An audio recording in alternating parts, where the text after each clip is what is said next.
Welcome to the SprocketPod, your podcast for helpful HubSpot content. I'm Cameron Collins, and alongside my co-host Mark Lerner, we sit down each week with experts on the HubSpot CRM to break down cool builds and unique apps that will make your instance better.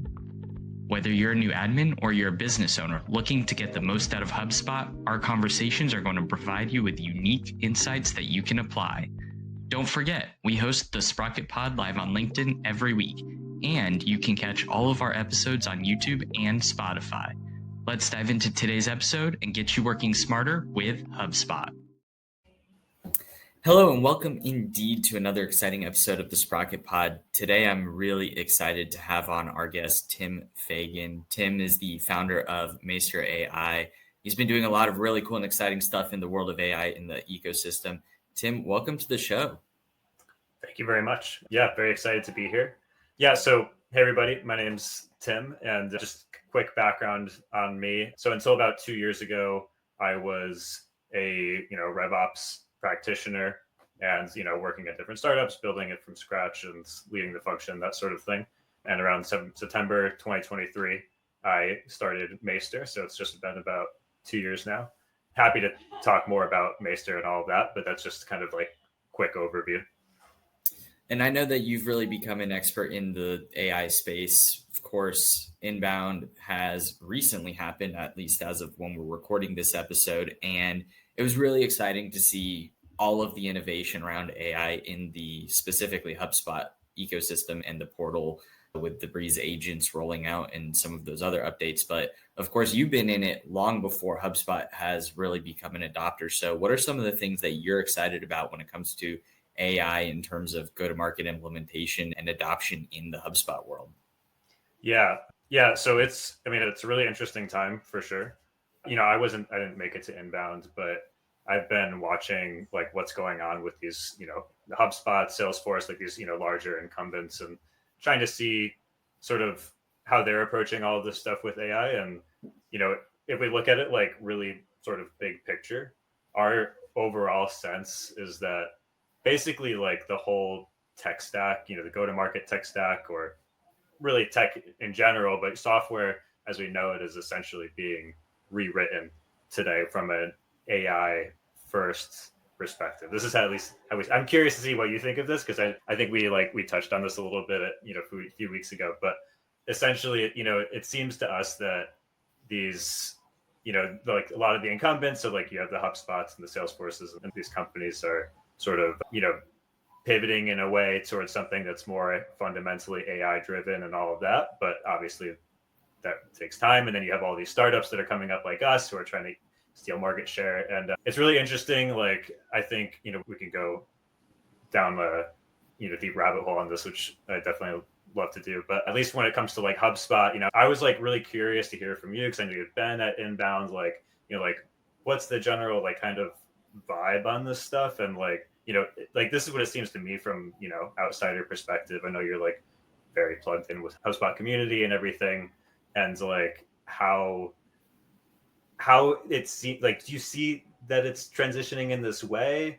And like, what's the kind of vibe around that? Like the community being receptive to it? Do they want HubSpot to stay the way it is? All that. It's really interesting because a lot of people don't really, I think, grasp how much has been unleashed over the past 30, 60 days, let alone just what dropped at Inbound. And so for those who are tuning in and listening to this now, as of this release, Breeze agents are now a thing. Data Studio is now a thing. And what HubSpot is doing is really giving admin the ability and the power to do the same thing that we've been able to do with custom code, but without needing to use custom code. And so an example of that is going to be data cleanup, where historically, if I wanted to format names or format properties, you could use custom code to do certain levels of cleanup and data validation, but now you can turn on settings and it does it very easily and automatically. We actually just did a test where we were using Breeze to create regex rules for data validation for properties. And I mean, I'm not an expert with regex rules and how they work. But I was able to say, I want to have a state property where you can only type in either the state abbreviation code or the name of the state spelled correctly. And in about 5 seconds, it created the regex and applied the validation to the property. And like, these are the type of things that as admin, 6 months ago, 9 months ago, we would have dreamt of being able to figure out how to roll this type of stuff out, or we would have had to create workarounds to make it happen. And now with AI, it just makes things a lot more seamless. You've been in the space a lot longer than I have. And so I'm curious from your perspective, when people talk about being AI enabled or AI empowered, like, what does that really mean to you?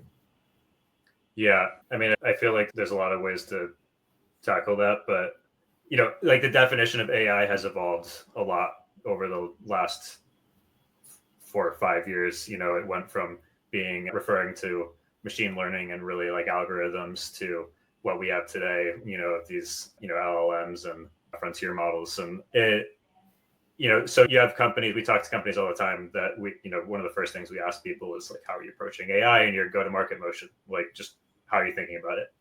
And you have some folks will say, oh, we've been using AI for years, we use Gong and stuff like that. And some of these things, and you're like, okay, like, I get what you mean, but it's also maybe a little bit different than like your pure AI native kind of solution. So I think like, the way that it's gonna, the way that it evolves and like the way that it, is coming up in people's work really depends on, it comes down to like specific challenges. So I think like you mentioned like, the data hygiene type stuff and like cleaning up in CRM, like that area seems to be blowing up. There's a lot of solutions that are, AI focused on, AI, like more AI native solutions that are tidying up workflows or tidying up properties and CRMs and stuff like that. It makes a lot of sense for HubSpot to do something like that, native.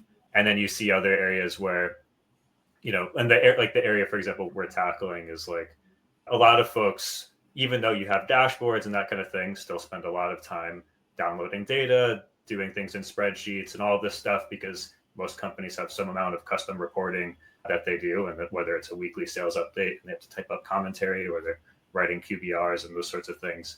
And like, this is an area that we saw as an opportunity with Maester to address, and handling these sort of custom, ad hoc, or repeatable reporting tasks.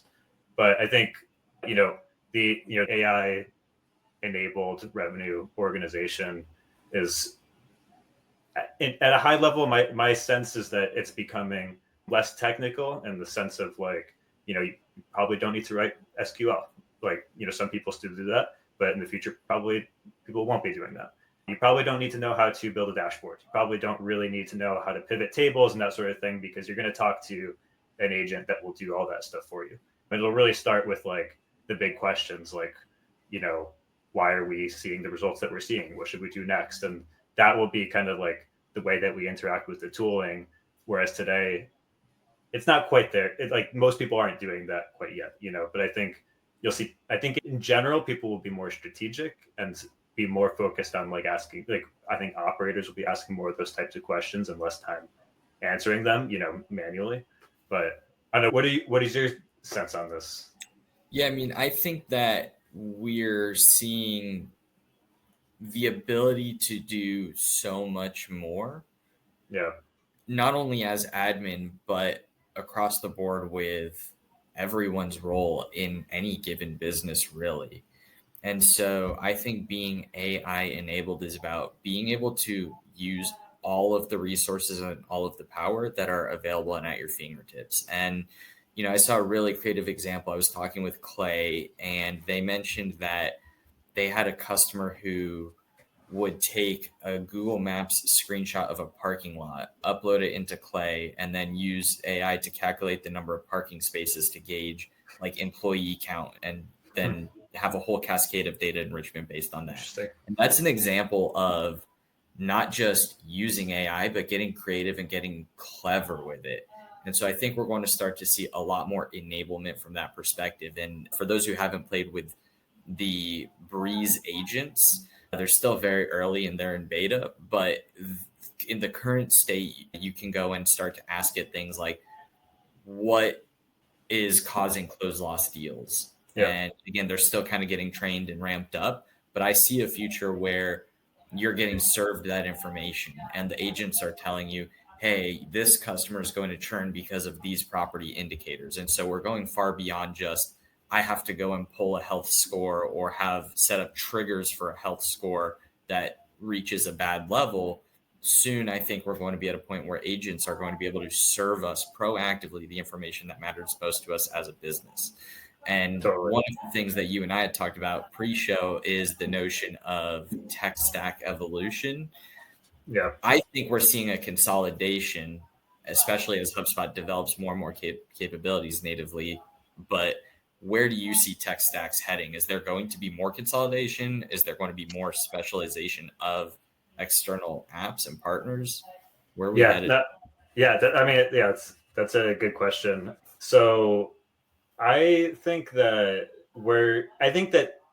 things in the future will be largely similar to the way they are today. I think it's going to be pretty fragmented, but in a different way. So I think like it makes sense. Like it makes a ton of sense for HubSpot or pick the big incumbent to go in this direction and to bring in these agents and all that stuff. Like makes a ton of sense. And so you focus on the HubSpot example, like to have different agents for different things, and it'll tell you about things proactively about what's going on in your CRM data and all of that.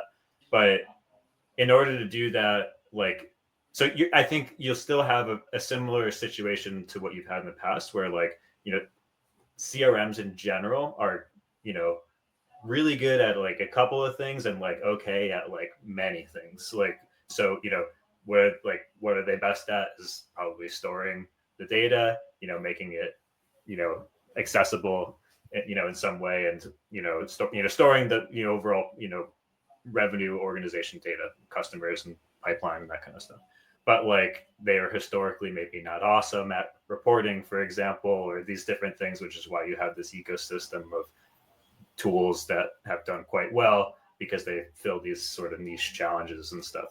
And my bet, and this is in a way the bet with Maester too, is that you're going to have some more generalist type platforms in the sense of so HubSpot is a generalist in the go-to-market space, and then you're going to have more focused platforms. So you have look at like Clary, for example. It's like it's super focused on forecasting and everything, and they've obviously done pretty well.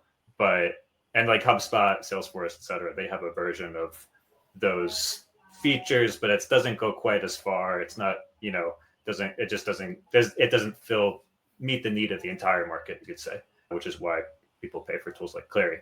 My expectation is that you're going to see something similar in this sort of new era of software.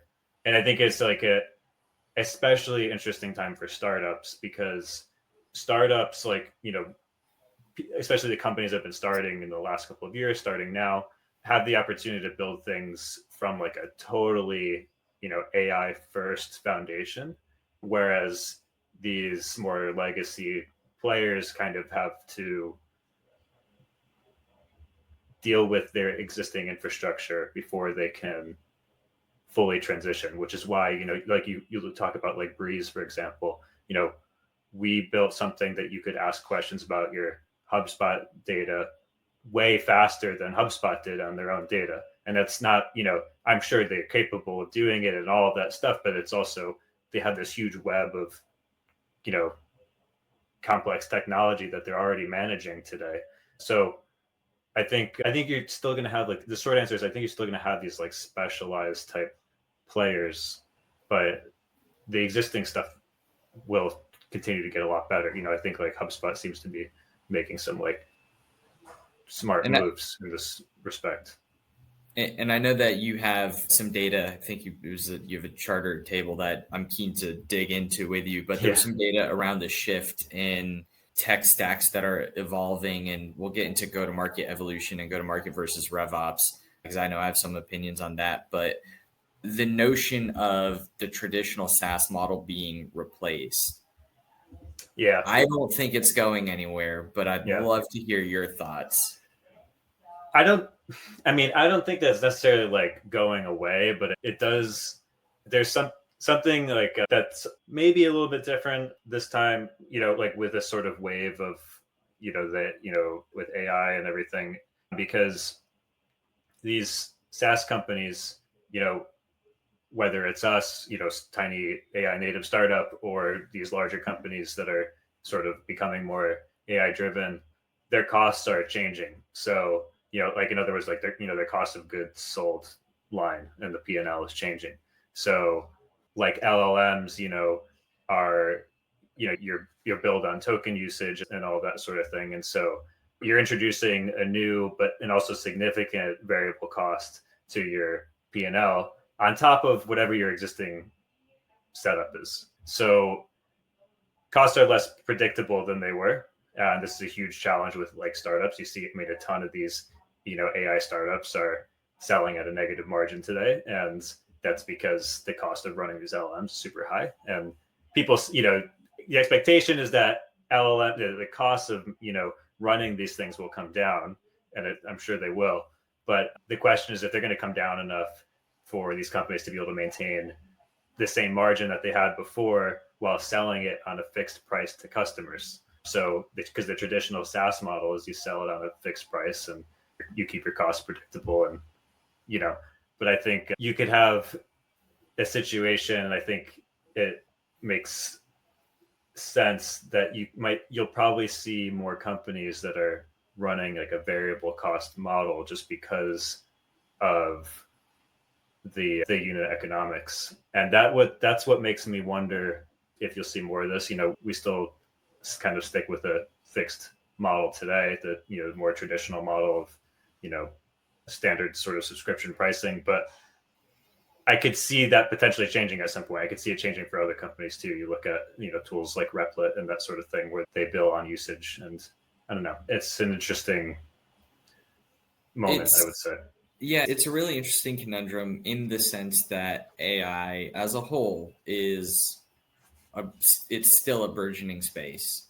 Yeah. One of the things that I think is fundamentally not different, though, is when we look at the notion of how do they build towards sustainability. I think that's probably the same thing as every burgeoning industry. I mean, I think we remember the days when DoorDash and Uber were dirt cheap and it was offset by investors and VC capital dollars, and they were just trying to acquire customers. Is the same thing going to happen with these AI companies where they reach a point where their goal is now profitability rather than simply building a user base, and as a result pricing actually just goes up? And so maybe that changes from usage credit based to a tier based subscription model. Who knows how it manifests? I mean, the thing with the different Sorry, it was the last part. Fundamentally, is it different than what we've seen in the past? So, I mean, I think kind of yes. I mean, in some cases, because so you look at like you mentioned like the Uber model and all of that, but they're selling on a variable cost. So they they basically for whatever period of time they were like, we'll accept these negative margins and keep running on the VC money and all of that, and then over time they jack up their prices and they get profitable and all. And that's like the classic Silicon Valley model, I think, of just grab market share, lose money, and then jack up prices and get profitable. And so I think you're right that like I think companies will have to raise their prices because a lot of these AI native startups are selling at a negative margin today, and they're doing that fight for market share thing. And that includes like the big players, the open AIs and stuff, but also like these more small niche vertical applications.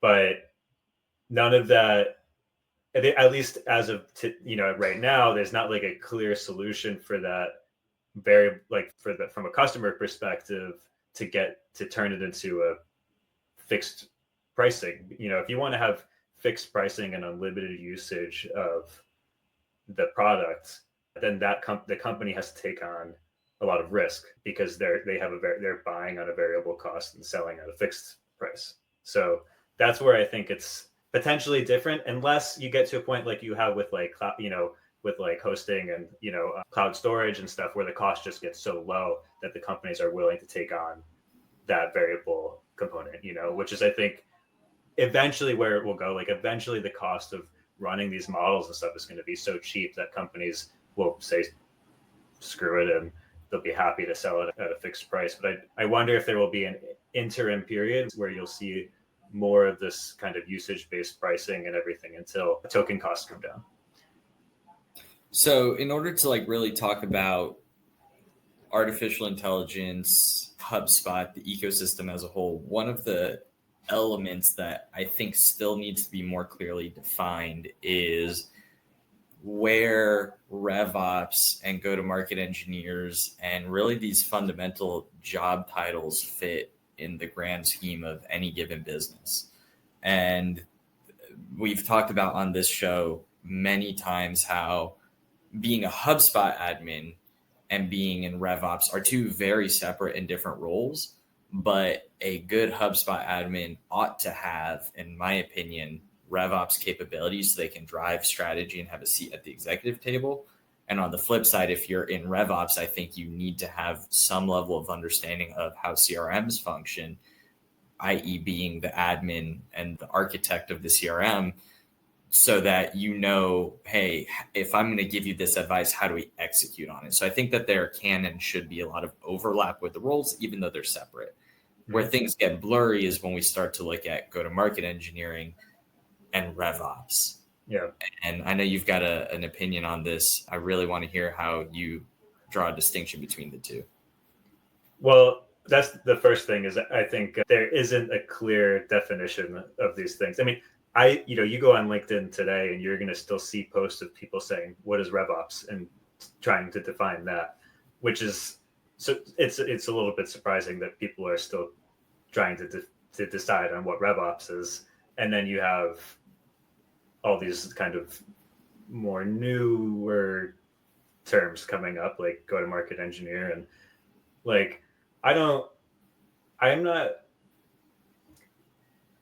know that I have like a firm opinion about, like go-to-market engineering is taking over, because I'm not totally clear on what it is. Like I read many different posts from people about what it is, and it seems like people who are doing it have different ideas of what it is. But it does, if you're thinking about like, how AI is impacting the tools and all of that stuff, you can imagine how the roles will change too. Like, throughout history, the changes in technology have always preceded changes in our work. Whether you're talking about like the evolution of the tooling that people use to like plow fields or software, the tools change and then people's work changes. And so I think it's like reasonable to expect that the nature of this sort of, area of go-to-market operations functions is probably going to evolve. And, it seems like RevOps as a function could become more revenue driven as it becomes less technical because of AI. And when I say revenue driven, I mean maybe, tied to revenue numbers even. Like I met with a head of RevOps recently who told me that she's expecting that RevOps is going to come with a quota in the future, and that it's really kind of turning into this function that's centered around building out systems that drive inbounds that convert at whatever rates and all that stuff, and turning those dials to run that inbound engine essentially, or not even inbound engine, just like a lead management engine. And I think that's kind of what people are talking about when they talk about the go-to-market engineering and that sort of thing. So, but it's interesting, because that's much different than the more high-level strategic RevOps concept that other people also talk about. So it's like hard to predict it, but it does seem like things, like it's reasonable to expect that things will change, Yeah. It's really interesting. And I don't know that it's a fact that Clay created the go-to-market engineering role. I've heard that they have been a very heavy influence in propagating it. Yeah. I could see the overlap there in the same way that the CRMs really created the role of the CRM admin, which makes sense. Somebody had to manage the software, and so they created a whole role that would be dedicated for it. And we had a guest on the show, Tim Rittens, and we talked about how I agree with his definition that go-to-market engineering really covers your marketing, your sales, and your success functions, RevOps being the whole business. So it involves customer success and finance or FinOps and the whole pie. And so I think that's one distinction that to me at least makes it a little bit more clear, where go-to-market engineering is responsible for the revenue and the go-to-market functions. RevOps really ties in the whole picture. When you say like it encompasses like the revenue functions, though, are we talking about, I mean, like that wouldn't mean that includes like the sales team, right? Like, or is that what you mean? So go-to-market and engineering would both include the sales team. The difference, though, is that RevOps, it being responsible for the whole business, is going to look at all of the levers that can impact revenue. So a better example is, I don't think you would likely find a go-to-market engineer that cares about the SLAs of the customer service team and how quickly they answer tickets, close out tickets. They might be concerned with retention in terms of how do we cause expansion or retention, but they're not necessarily looking at, well, how quickly our ticket SLA is getting closed out. And I think with RevOps, that can be a viable metric because you can look at that, build a customer health score, draw conclusions off of it, and tie it into the overall data model for a business. And so that, to me, could make sense between those two roles. As a go-to-market engineer is going to be very hyper-focused on the more, call it, immediate levers that connect to revenue and sales, whereas RevOps is going to be a little bit more holistic and looking at the business as a whole. That makes sense. So, I mean, when you think about like the day-to-day of these functions, though, like I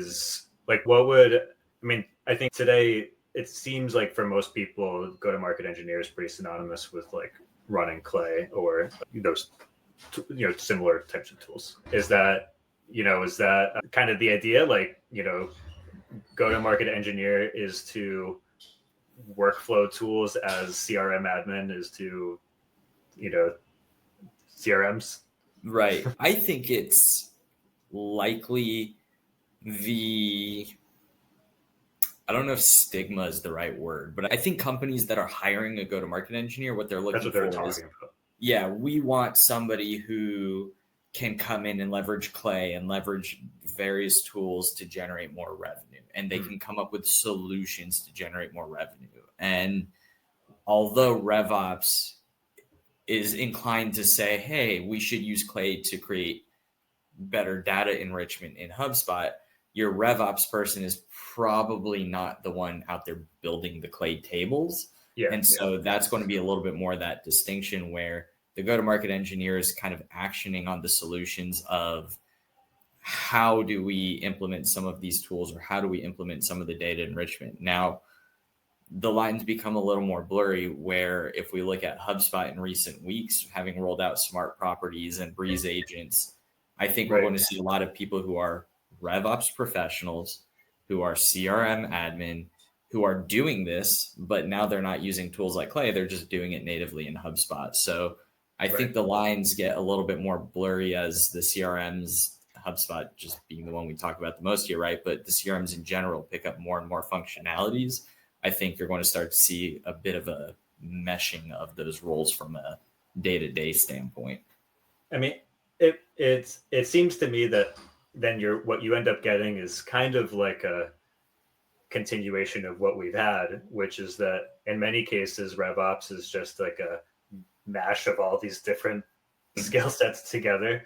And then you may be in large organizations or, like more sophisticated ones, maybe you have these like distinct kind of buckets, but like, I talked to a lot of people who it's like, director of RevOps, RevOps manager, that sort of function. And they just own all of this stuff and it all rolls up under that one thing. And yeah, so it seems like it's like the GTM engineer kind of thing is maybe will end up being more of a, maybe could be more niche, as you see like the CRMs building out some of that functionality, and it just falls into the hands of a regular catch-all RevOps function.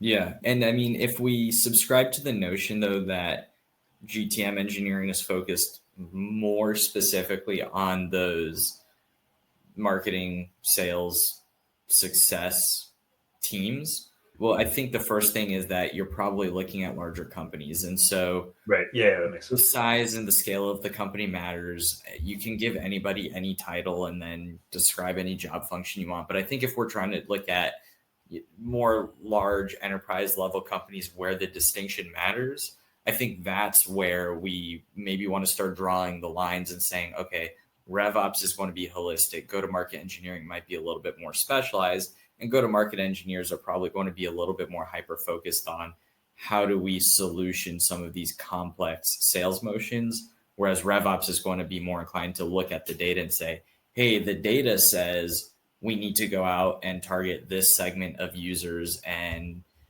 double down on business in this area. But not every RevOps person is necessarily going to drive the conclusion. They're going to work with the VP of sales to say, hey, let's double down on this segment. And then the VP of sales is going to work with their team, but the go-to-market engineer steps in. And I think that's where they can now shine potentially and help to solution some of these very specific markets that need to be sought after. So in that sense, do you think essentially this function, so I mean, it would probably make sense then that it could be quota carrying at some point, or revenue, something. I think it could be. Or responsible for like an increase in revenue, right? Both RevOps or go-to-market engineering, if you're being brought on to help a company grow their revenue. And so if revenue is flat over the 18 months that you've been hired, something is probably not going right. Right. But so then if, let's say that it's, because I've seen, RevOps functions, often held to like an overall revenue target or profitability kind of thing, or both. But if it's seen as like a, driver of net new business, the thing, I wonder, maybe not RevOps, but go-to-market engineering, the thing I wonder is, would that be carving out from a different team? Is that replacing SDRs? Is it replacing some number of AEs? Is it totally net new stuff that like those guys just couldn't go after? Like, does it open the opportunity to go, into like smaller size deals and that kind of thing, where maybe you don't want to have an AE on it and they're just going for the, long tail stuff? Or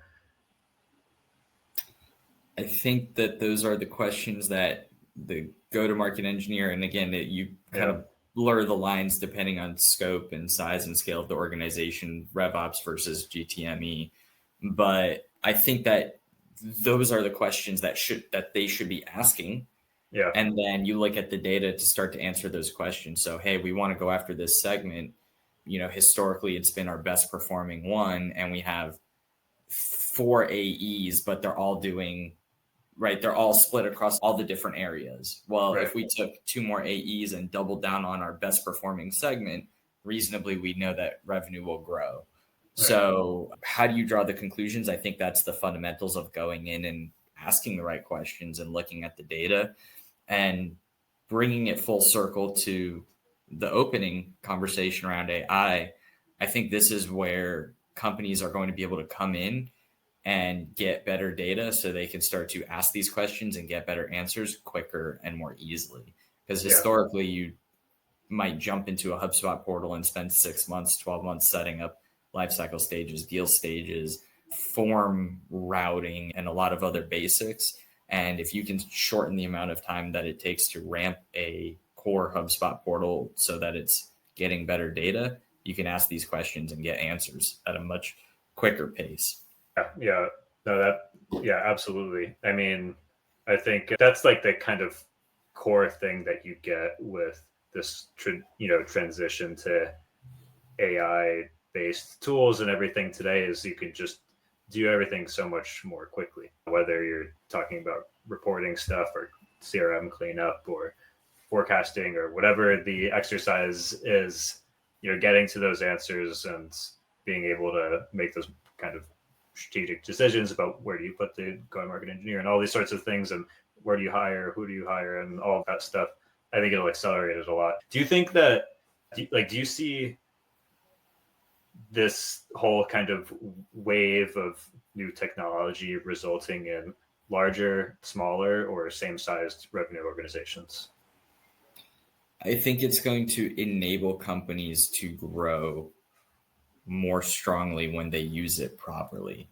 Yeah. Now, a question that's come up often in the community is, can we still reasonably expect one admin to do it all?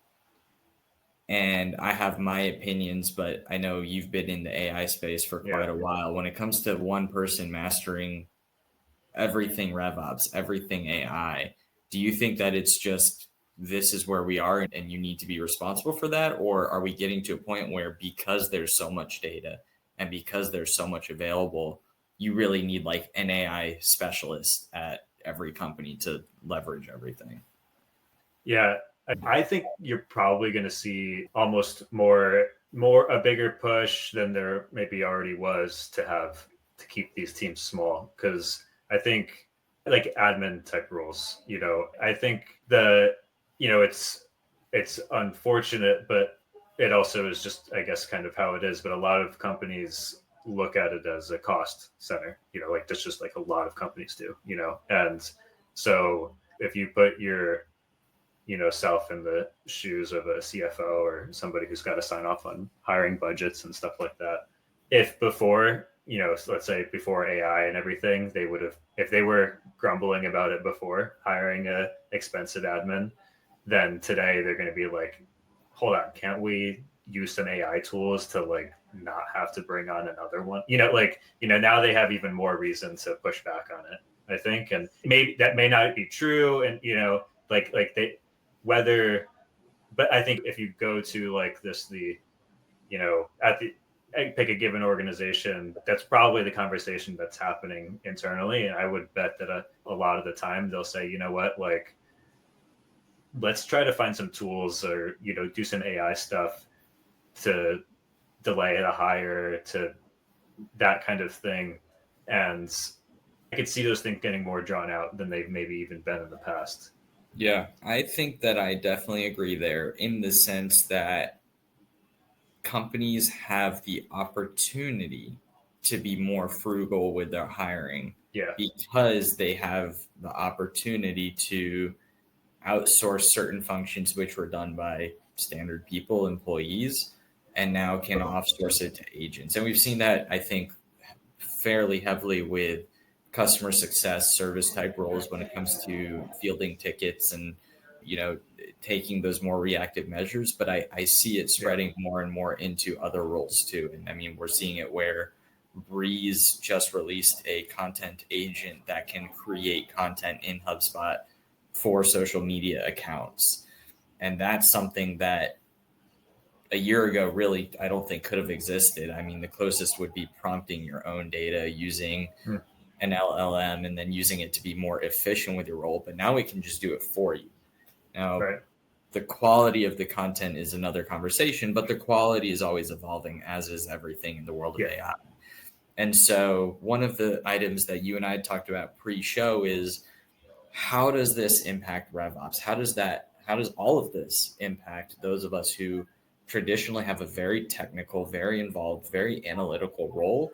And now a lot of these questions you can ask ChatGPT, you can ask Breeze, and any layman can go in and start to get answers to RevOps questions. Yeah.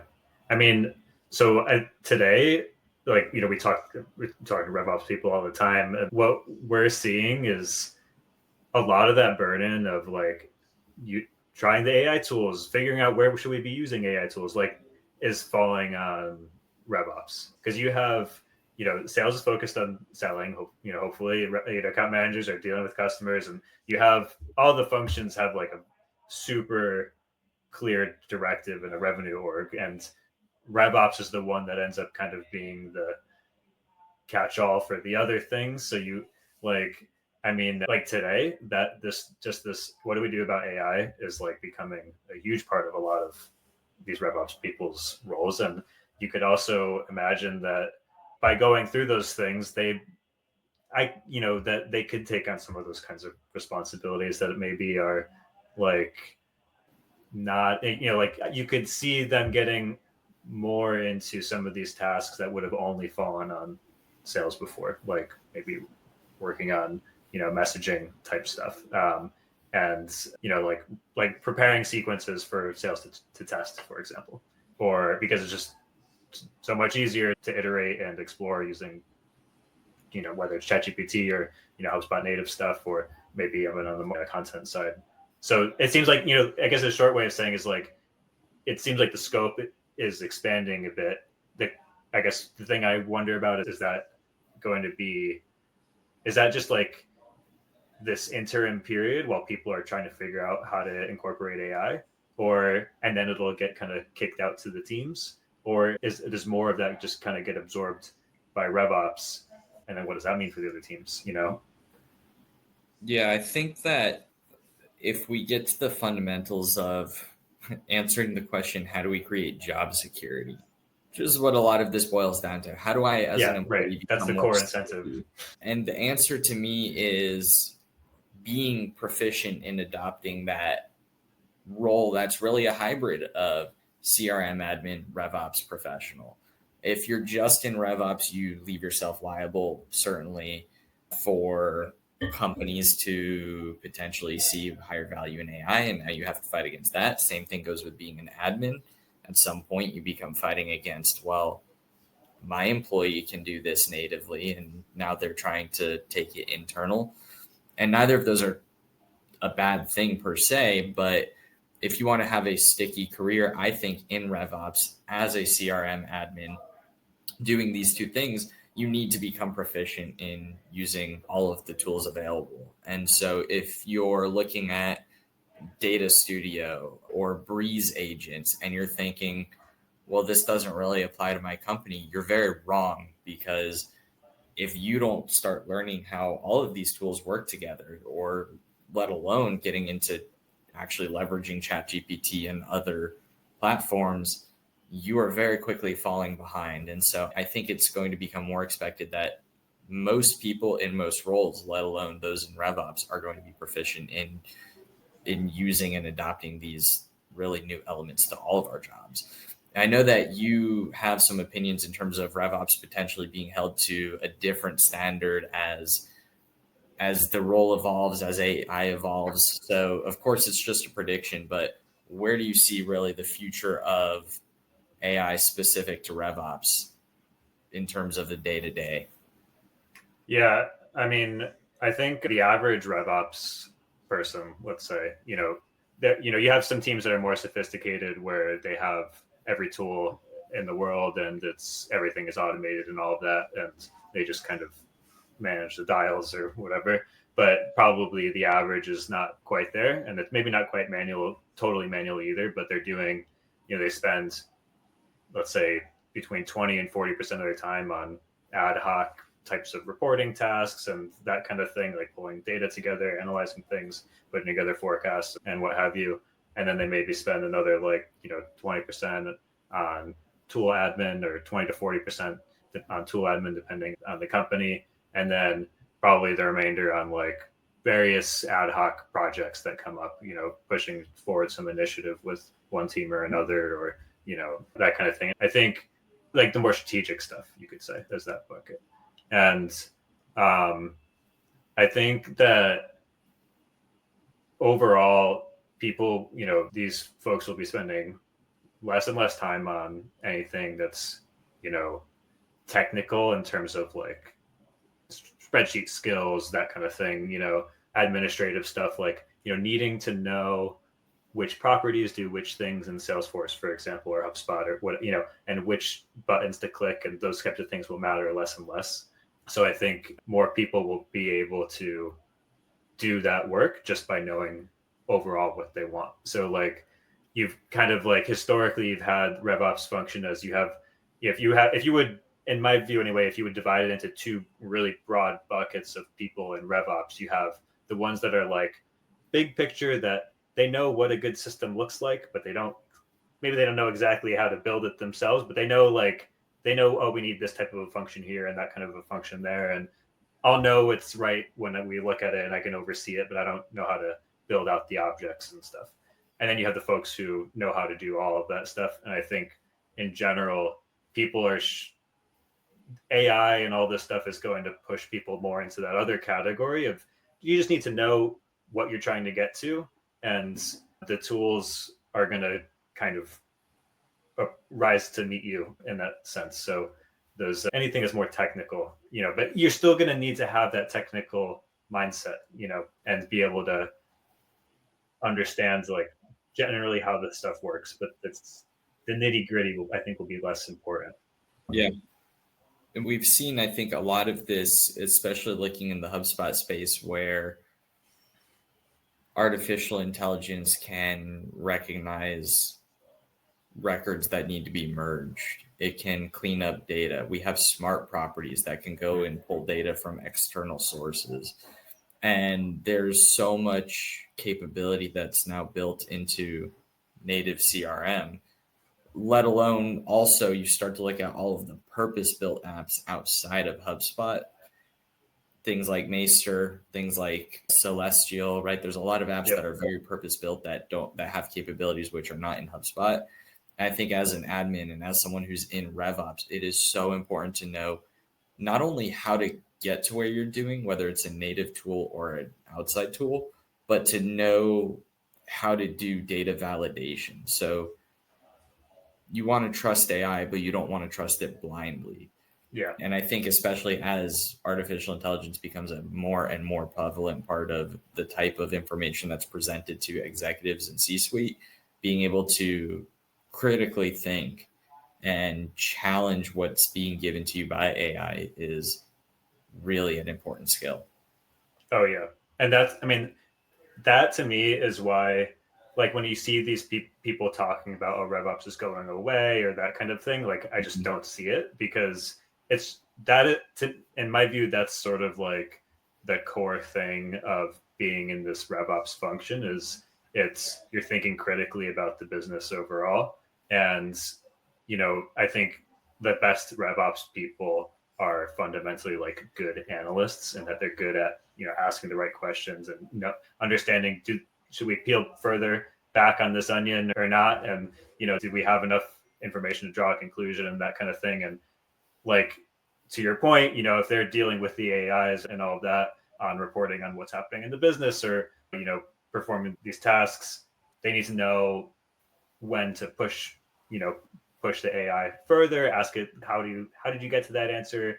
Oh no, do it this way. Like they still need to know these things that I don't see that being, replaced anytime soon, or being rolled up into another function, because the critical thinking component of it is like I think it's just a fundamental thing. Yeah, it really is. And I've sat down with a handful of product managers at HubSpot. And so I've seen what they want to build toward in terms of RevOps capabilities built into HubSpot. Yeah. But we're still far away from being able to say, hey, Breeze, build me a table that's going to be cross-object and show the customer journey across all lifecycle stages, deal stages, show me the revenue, show me the conversion rates, now point out where the greatest opportunity is and dig 2 layers deep, right? Like that would be the holy grail. But going into HubSpot, doing that natively, you still need a RevOps person who can go build the tables, do the analysis, dig deeper and deeper. And I think it's a good segue into Maester, because I know that you have a purpose-built app for us. Yeah. That's exactly the sort of thing you can do with our product. I didn't do this to do a Maester pitch, but yeah, that's that's exactly the type of thing you can do today with Maester. I think CRMs will probably have support that kind of thing down the line, but right. Where we will be by the time that they do that is going to be much different. Today folks are already able to just like literally ask for what you're talking about and get that full report in a minute. Right. And one of the things that's particularly exciting that we've built out recently is folks can build really any kind of an analysis, whether it's something like that or just like a weekly update with commentary and charts and that kind of thing, or their QBRs. And they can talk to the agent to build these things. But the thing that's like a new feature that we just released that I'm pretty excited about is you can actually now save any of these things down as a blueprint that anyone in your organization can run again from a single prompt and schedule it too. So you could go into Maester and say like, I need a QBR, that's going to cover, for this customer, it needs to cover our communication history, meetings and notes from those calls. It's got to have, our revenue history, billing, whatever the different things you want are. Put in a document, include charts, blah, blah. It'll write it up for you. You can save that as a blueprint. And then anybody in an organization can go in and say, give me a QBR for this other company, or give me a QBR for this quarter or that quarter. And it just does it. So, this is where this stuff is all heading, optimizing, getting around, getting out of the weeds of doing this stuff manually, digging through CRM, clicking through every menu. All of that is going away pretty quickly. And that's what gets me so excited. I mean, I love doing these SprocketPod chats and meeting with people in the community like yourself who have innovative apps, because those of us who are HubSpot zealots and try to do everything native, HubSpot does a lot and it can do a lot more with all of the updates that are always coming out. But I think it's important to always remember that they were really built around around one platform. So it's baked into their ethos that HubSpot plays well with third-party apps. It plays well with software like Maester, and the type of stuff that as an admin, oftentimes we go, boy, I wish I could do this.